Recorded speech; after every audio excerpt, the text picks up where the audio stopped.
Hello guys, आज की class का टॉपिक है हाइपर कंजुगेशन। तो जो लास्ट क्लास थी उसमें मैंने आपको बताया था कि हाइपर कंजुगेशन क्या होता है। आई होप आपने उसको देखा होगा और आपको क्लियर होगा कि हाइपर कंजुगेशन क्या होता है, राइट। तो आज हम करेंगे एप्लीकेशन को हाइपर कंजुगेशन की। तो हेडिंग डालेंगे आप application of hyper conjugation, application of hyper conjugation. चलिए, तो यहाँ पर हाइपर कंजुगेशन से हम एक्सप्लेन कर सकते हैं जो कार्बोकेटायंस होते हैं, फ्री रेडिकल्स होते हैं, एल्कीन्स हैं, इनकी स्टेबिलिटी को बेसिकली गाइस हम एक्सप्लेन कर सकते हैं with the help of hyper conjugation. So first application क्या है, we can explain the stability of carbocation hyper conjugation की हेल्प से, राइट। तो यहाँ पर हम फर्स्ट देख रहे हैं कार्बोकेटायंस के अंदर एक्सप्लेन करता है हाइपर कंजुगेशन स्टेबिलिटी को। तो देखिए कार्बोकेटाइन क्या होता है, सबसे पहली चीज तो मतलब आपको ये पता होना चाहिए।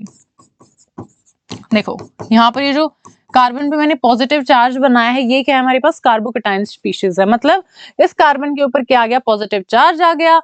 ये पॉजिटिव चार्ज का मतलब क्या है कि इसके पास खाली पी ऑर्बिटल है ना। एम्प्टी क्या है, पी ऑर्बिटल है इसके पास। ये क्या है, इथाइल कार्बोकेटाइन, इथाइल कार्बोकेटाइन। ठीक है, पता चल गया आपको कार्बोकेटाइन का। कैसे इसको बनाओगे, देखो सी, यहाँ पर क्या है H3, ये H, ये सिंगल बॉन्ड और ये दो हाइड्रोजन यहाँ पे, और क्या है यहाँ पर एक empty p orbital, positive charge है इसके ऊपर, और एक ये ऑर्बिटल, ये हाइड्रोजन। ठीक है, कार्बन क्या है यहाँ पर sp3 और ये हमारा s ऑर्बिटल। सो sp3s कार्बन हाइड्रोजन का ये बॉन्ड है, और यहाँ पर क्या है ये एम्प्टी p ऑर्बिटल,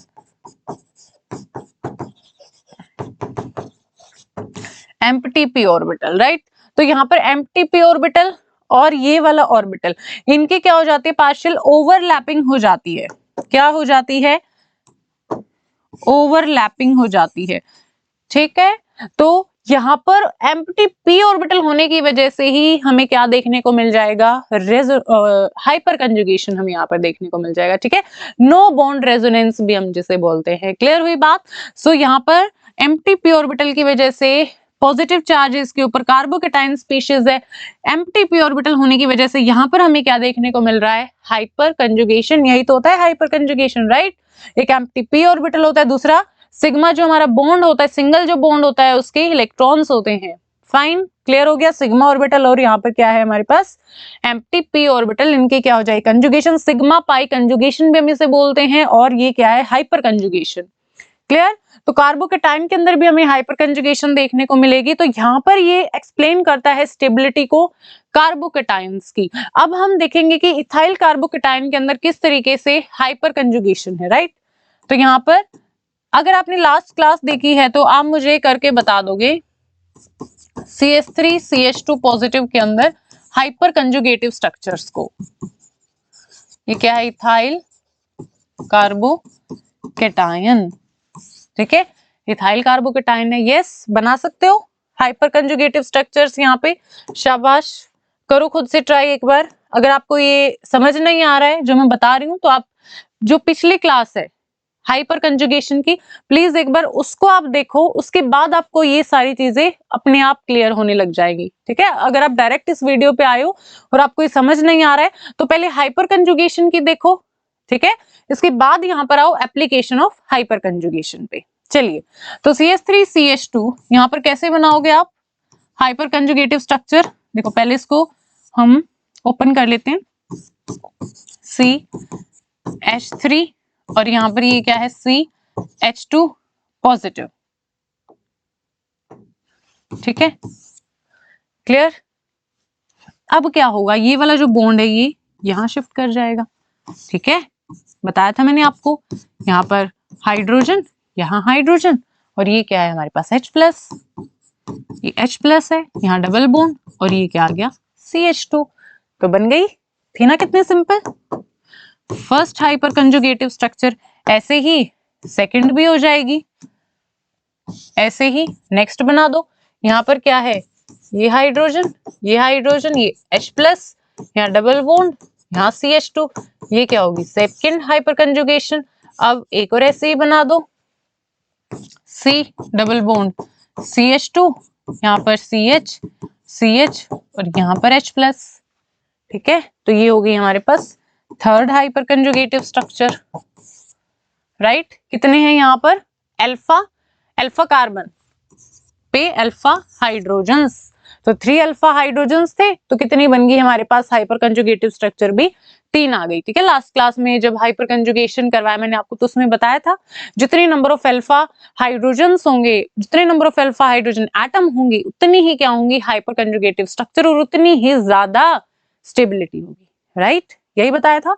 तो यहाँ पर कितने बन गए हमारे पास 3 हाइपर कंजुगेटिव स्ट्रक्चर्स बन रहे हैं, किसके अंदर, इथाइल कार्बोकेटाइन के अंदर। अब आपको यहाँ पर नेक्स्ट मैं आपको दे रही हूँ कार्बोकेटाइन्स, आपको उनका ऑर्डर बताना है, कंसेप्ट मैंने आपको बता दिया क्या देखना है। चलिए शाबाश, ट्राई करेंगे।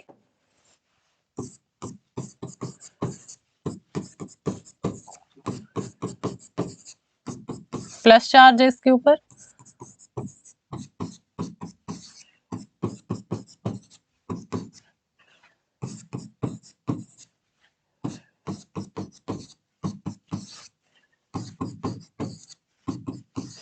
चलिए ट्राई कीजिए। ऑर्डर बताना है आपको कार्बोकेटाइन का, यहाँ पर क्या ऑर्डर आएगा, बोलो क्या आना चाहिए।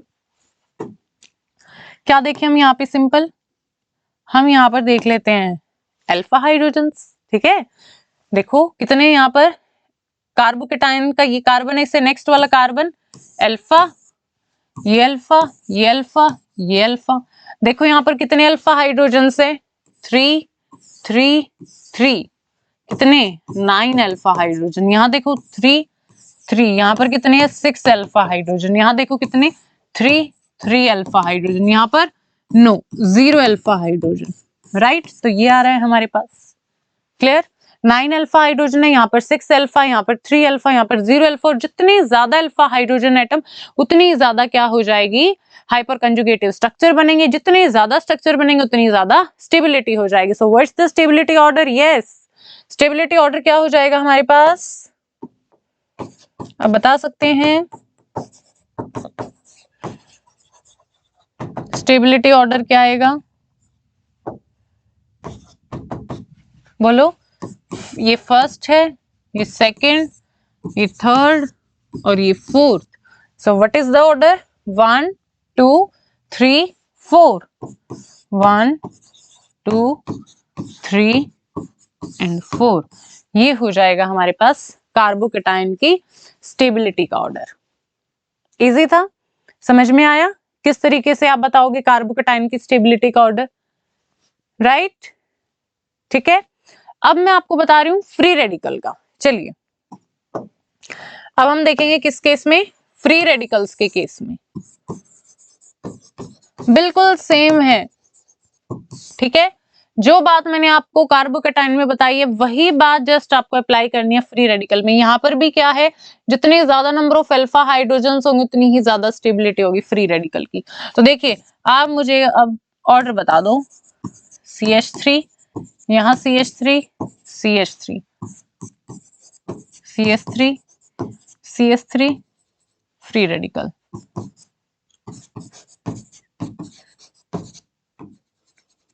चलिए ऑर्डर बताओ,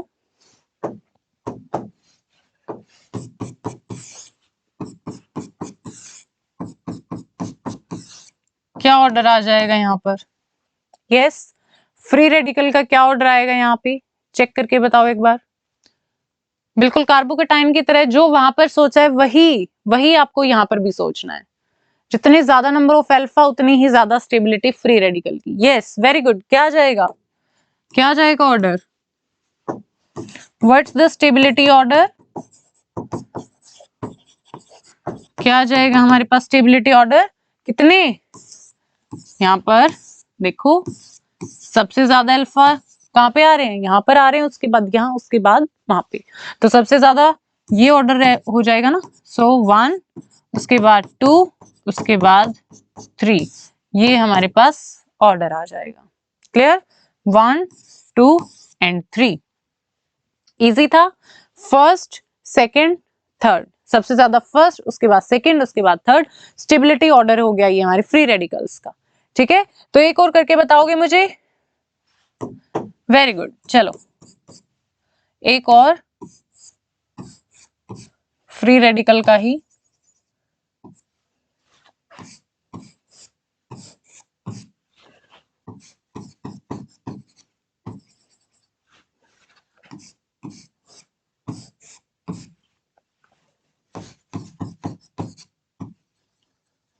यहां पर बताओ, शाबाश, जल्दी से सोचो क्या ऑर्डर आएगा,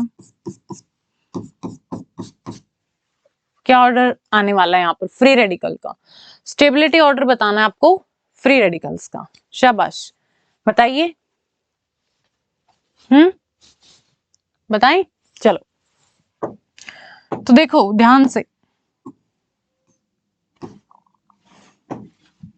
देखिए, इस कार्बन से नेक्स्ट वाला कार्बन हमें चेक करना है, मतलब ये वाला कार्बन है ना, अल्फा हाइड्रोजन हम देखेंगे, ये वाला कार्बन, ये वाला कार्बन यहाँ पर।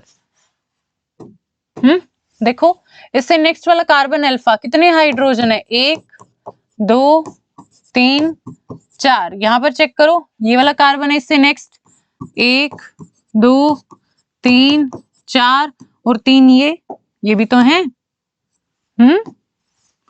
1 2 3, यहां पर चेक करो, बोलो क्या ये अल्फा है? नहीं है, ये अल्फा नहीं होंगे ना।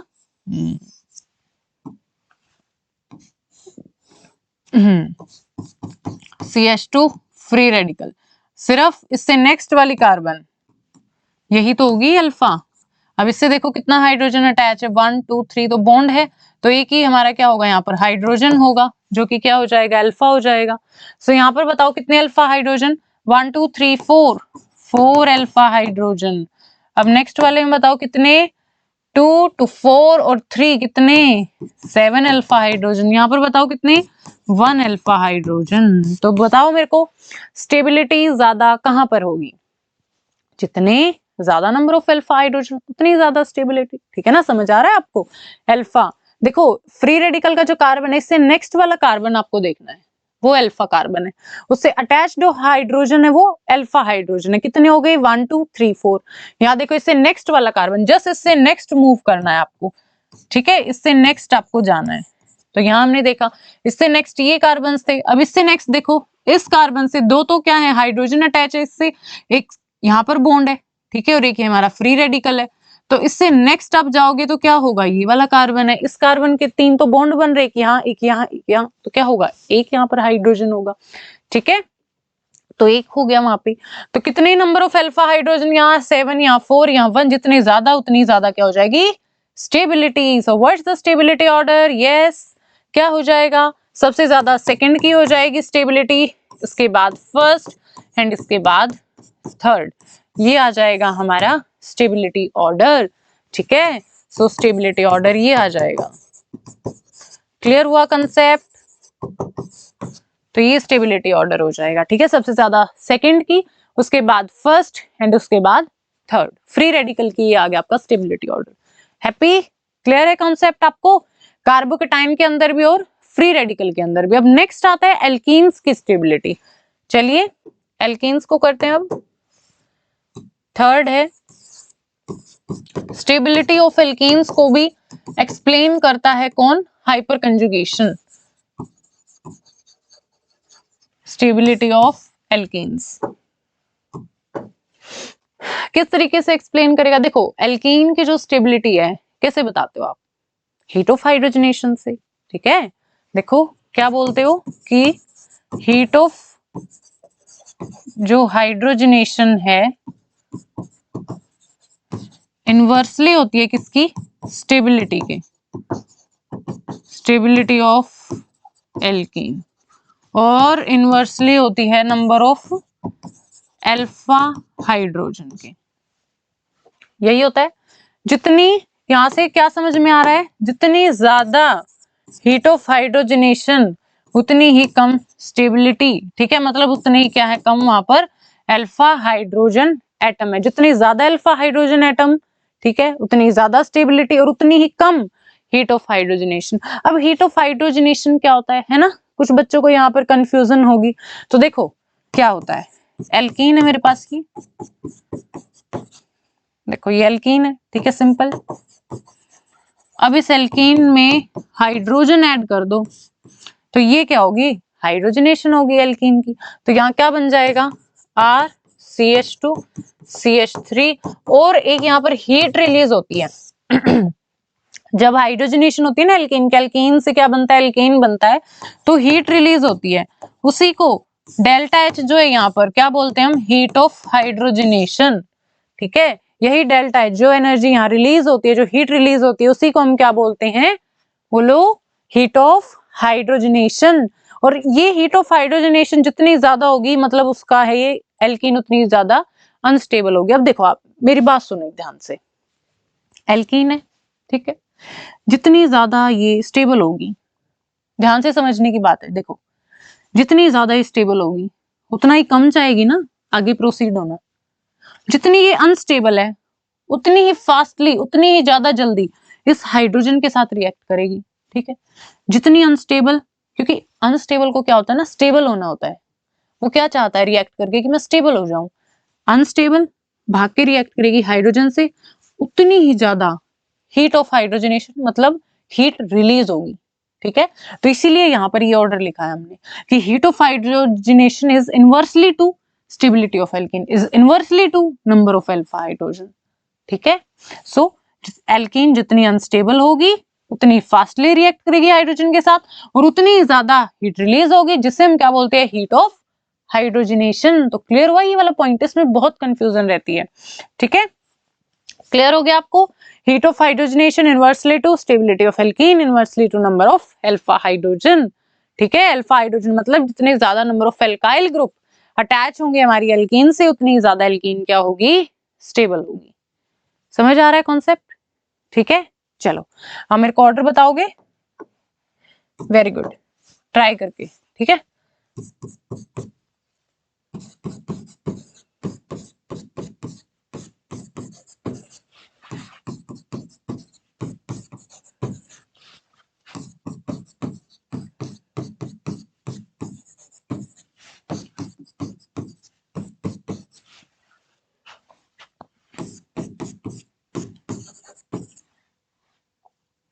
यहां देखो 3,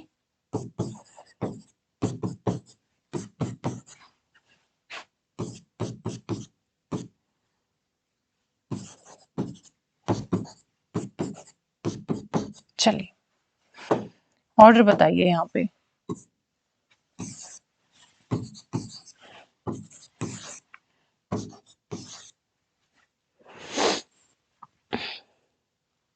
चलो ट्राई करो, सारे कॉपी में लिखो इसको और ट्राई करो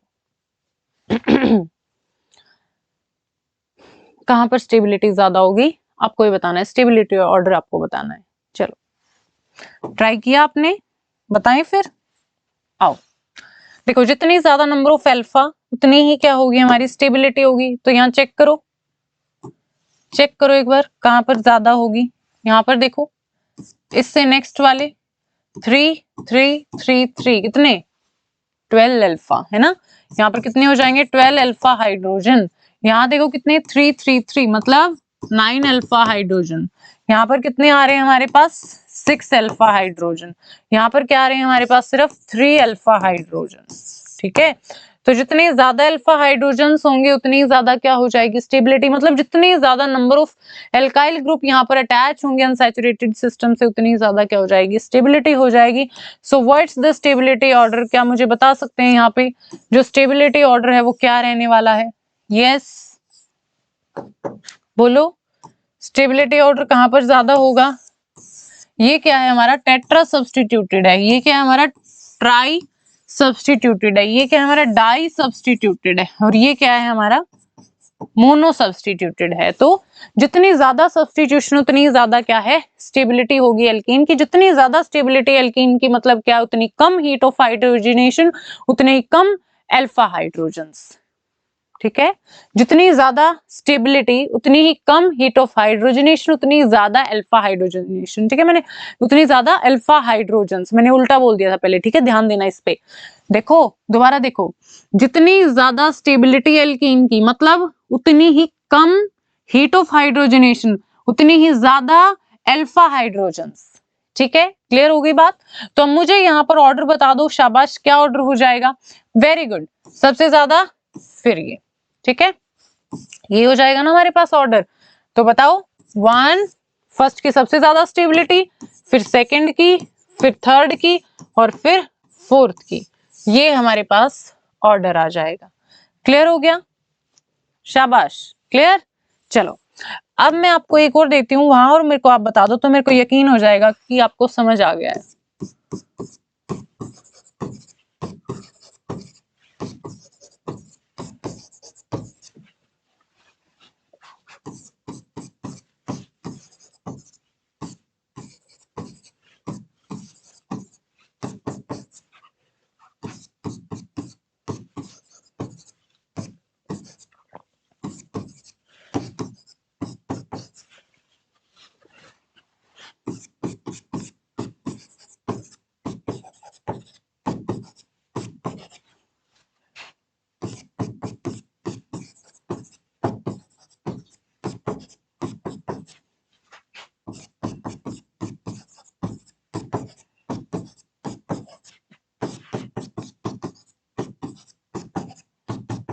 यस, एक बार यहाँ पे और ऑर्डर को बताओ।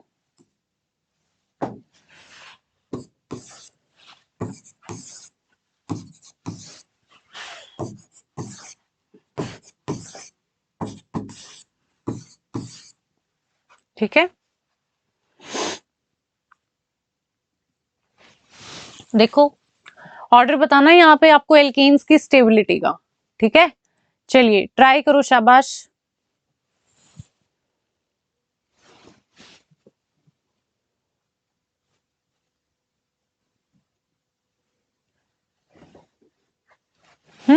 किया ट्राई, करवाएं फिर। चलो देखो, टेट्रा सब्स्टिट्यूटेड है, सबसे ज्यादा स्टेबिलिटी है ना। यहाँ देखो ये ट्राई सब्स्टिट्यूटेड, इसके बाद यहाँ देखो, यहाँ पर भी कितने, 2 मिथाइल, यहाँ पर भी 2 मिथाइल, यहाँ पर भी 2 मिथाइल, यहाँ पर 1 है और यहाँ पर 0, 1 भी नहीं है।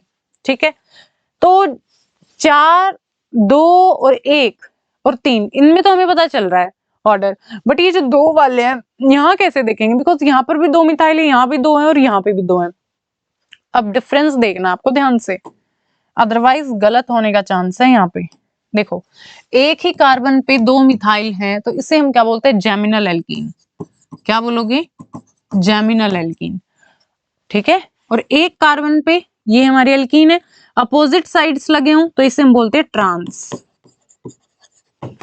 और एक कार्बन के इस कार्बन कार्बन डबल बॉन्ड के सेम साइड्स पे अगर हो, ठीक है, उसे हम क्या बोलते हैं? सिस। ये सिस और ये ट्रांस और ये जैमिनल, ये अपोजिट साइड, ये सेम साइड, और ये एक ही कार्बन पे दोनों मिथाइल। जैमिनल, ट्रांस, सिस।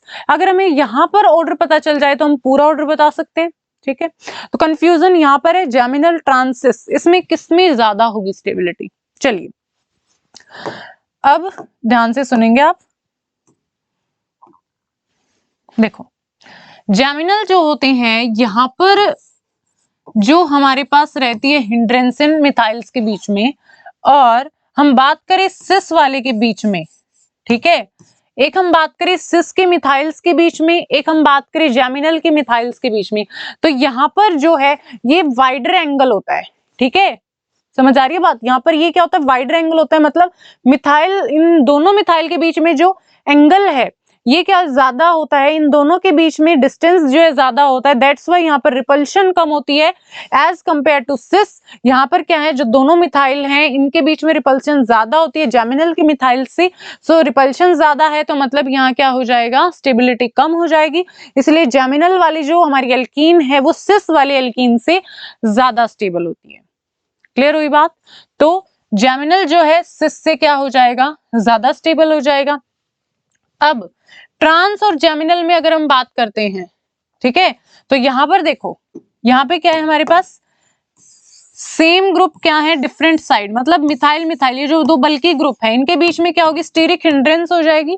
अब ये तो क्या है यहाँ पर अपोजिट साइड में, यहाँ पर ये क्या है सेम साइड में, तो अब मुझे बताओ कहाँ ज्यादा स्टेबल होंगे। ऑब्वियसली अगर जो भिड़ने वाली चीजें हैं उनको हम दूर दूर रख दें तो वो कम लड़ाई करेंगी, है ना। अब जो दो बच्चे हैं वो ज्यादा लड़ाई कर रहे हैं आपस में, तो उनको दूर दूर बैठा दिया जाए तो कम लड़ाई करेंगे। साथ में थोड़ा ज्यादा पास होंगे तो ज्यादा चांस उनके फाइट करने के, समझ रहे हो बात मेरी। तो यहाँ पर इनके बीच में जो फाइट है वो कम होगी, वहां ज्यादा होगी। यहाँ स्टेरिक हिंड्रेंस जो है वो क्या है, कम है। स्टेरिक रिपल्शन जो है यहाँ पर कम है, वहां स्टेरिक रिपल्शन ज्यादा है। सो इसीलिए जो ऑर्डर आता है यहाँ पर हमारे पास, सबसे ज्यादा स्टेबिलिटी, सबसे ज्यादा अगर आपको स्टेबिलिटी पता करनी है किसके अंदर है तो वो किसके अंदर हो जाएगी, बोलो। यस, सबसे ज्यादा स्टेबिलिटी ट्रांस, इसके बाद जेमिनल, इसके बाद सिस, ये हमारा ऑर्डर रहता है, ठीक है। सबसे ज्यादा ट्रांस में होगी, उसके बाद जेमिनल में होगी, उसके बाद सिस के अंदर होगी। क्लियर है। अब मुझे ऑर्डर बता दो यहां देख के आप एक बार, अब बता सकते हो आप ऑर्डर।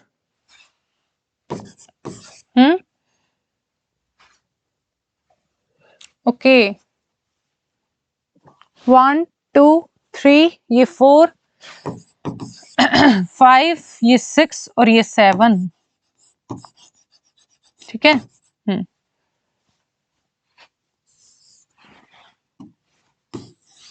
क्या हो जाएगा यहाँ पर, ये 7 हो जाएगा, ठीक है। तो यस, अब बताओ मेरे को ऑर्डर, सबसे ज्यादा तो टेट्रा सब्स्टिट्यूटेड ये होगा, है ना। तो यहाँ पर ऑर्डर लिख लेते हैं हम, ये वाला ऑर्डर आपको पता चल गया है।